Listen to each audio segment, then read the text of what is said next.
এখন এই হামজা চৌধুরী আসার পর কিছুটা ফুটবল হঠাৎ করে জেগে উঠেছে।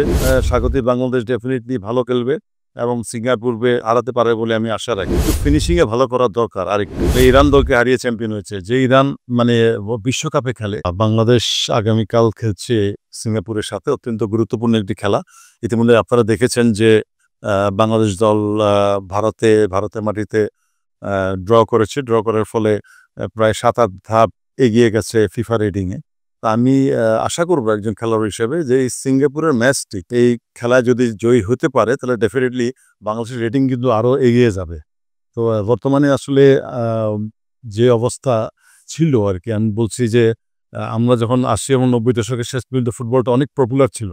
তারপরে ফুটবলের বিশাল ভাটা পড়ে এবং লাস্ট প্রায় ১৭-১৮ বছর তো ফুটবল হারিয়ে গেছে বলতে গেলে। এখন এই হামজা চৌধুরী আসার পর কিছুটা ফুটবল হঠাৎ করে জেগে উঠেছে এবং বাংলাদেশ দল ভালো রেজাল্ট করছে। তো আমি আশা করব আগামীকালের খেলা ডেফিনিটলি বাংলাদেশ জয়ী হবে বলে আমি আশা করি এবং ইনশাল্লাহ জয়ী হতে পারলে ফিফা রেটিংয়ে এগিয়ে যাবে। তো আমাদের সময়ে আসলে খেলা আর এই সময়ের খেলা অনেক ডিফারেন্স। সত্যি কথা সে সময়ে উপচে পড়া দর্শক ছিল, স্টেডিয়ামে পড়া দর্শক যেত। কিন্তু এখন আমার খুবই ভালো লাগছে যে এই একটা জিনিস শুনে যে অনলাইনে যে টিকিট বিক্রি হচ্ছে, অনলাইনে টিকিট বিক্রি ১ম দিনেই প্রায় ১,০০,০০০ আবেদন পড়েছে। অর্থাৎ যেই সিটিং ক্যাপাসিটি আছে বর্তমানে এই জাতীয় স্টেডিয়ামের সেটা ১৮,০০০ সামথিং হবে। এটা আগে ৪০-৫০,০০০ দর্শক ঢুকতো। সে সময় তো সিট ছিল না। কিন্তু ফিফার রুলস অনুযায়ী এখন যেহেতু চেয়ার বসাতে হচ্ছে, যে কারণে এখন সিটের সংখ্যা কমে এসেছে।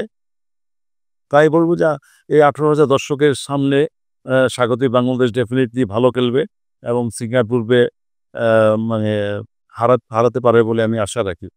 বাড়তি অ্যা অ্যা যেই অনুপ্রেরণা যোগাবে যে হামজা চৌধুরী এসেছে অবশ্য দলে।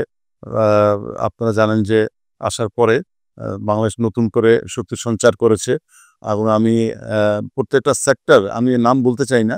প্রত্যেকটা সেক্টরই এখন বাংলাদেশের খেলোয়াড়রা ভালো করছে। তবে একটু ফিনিশিং এ ভালো করা দরকার আরেকটু। আপনারা দেখেছেন যে ভারতের মাটিতে প্রায় ৪-৫ টা সুযোগ পেয়েও বাংলাদেশ দল কিন্তু গোল দিতে পারে নাই।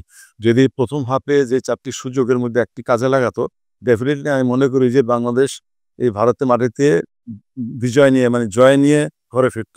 এজন্য ফিনিশারের একটু অভাব রয়েছে। কারণ হামজা চৌধুরী তো he is not a striker. Say actually defensive player বা ডিফেন্সিভ মিডফিল্ডে খেলে বেশি।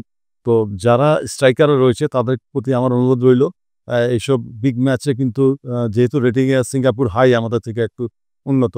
তো আমি বলব যে সুযোগ হাতছাড়া যাতে না করা হয়। ১টা-২টা সুযোগ পেলে সেই সুযোগগুলি যেন কাজে লাগানো হয়। তাহলে ডেফিনিটলি আমি মনে করি যে বাংলাদেশ দল বিজয়ী হয়ে ঘরে ফিরতে পারবে। মোহামেডান স্পোর্টিং ক্লাব আপনারা জানেন যে এশিয়ান ক্লাব কাপ পিরোজকে হারিয়ে এর চ্যাম্পিয়ন হয়েছে। এটা একটা গ্রেট অ্যাচিভমেন্ট। সে সময় মোহামেডান দল মানে এশিয়ার মধ্যে অনেকটা one of the best team ছিল। মানে ইরান দলকে হারিয়ে চ্যাম্পিয়ন হয়েছে। যে ইরান এখন মানে বিশ্বকাপে খেলে। তো অথচ আমরা কত পিছিয়ে গেছি। আমরা আশা করব যে আগামীতে বিশ্বমানের খেলোয়াড় এই বাংলাদেশের থেকে বেরিয়ে মানে বাংলাদেশ থেকে বেরিয়ে আসবে বিশ্বমানের খেলোয়াড়। কারণ এমন অনেক দেশ আছে যে যাদের লোকসংখ্যা দেখা যায় আমাদের একটা জেলা থেকেও কম লোক। তারা যদি বিশ্বমানের খেলোয়াড় প্রডিউস করতে পারে, ওয়াই নট বাংলাদেশ পারবে না কেন? ইনশাল্লাহ আমরা প্রতিটা জেলায় যদি বিভিন্ন একাডেমির মাধ্যমে বয়সভিত্তিক আমরা খেলোয়াড় বাছাই করতে পারি, তাহলে ডেফিনিটলি আমাদের যে পরবর্তী যে প্রজন্ম সেখান থেকে ভালো, ভালো খেলোয়াড়রা বেরিয়ে আসবে বলে আমি মনে করি।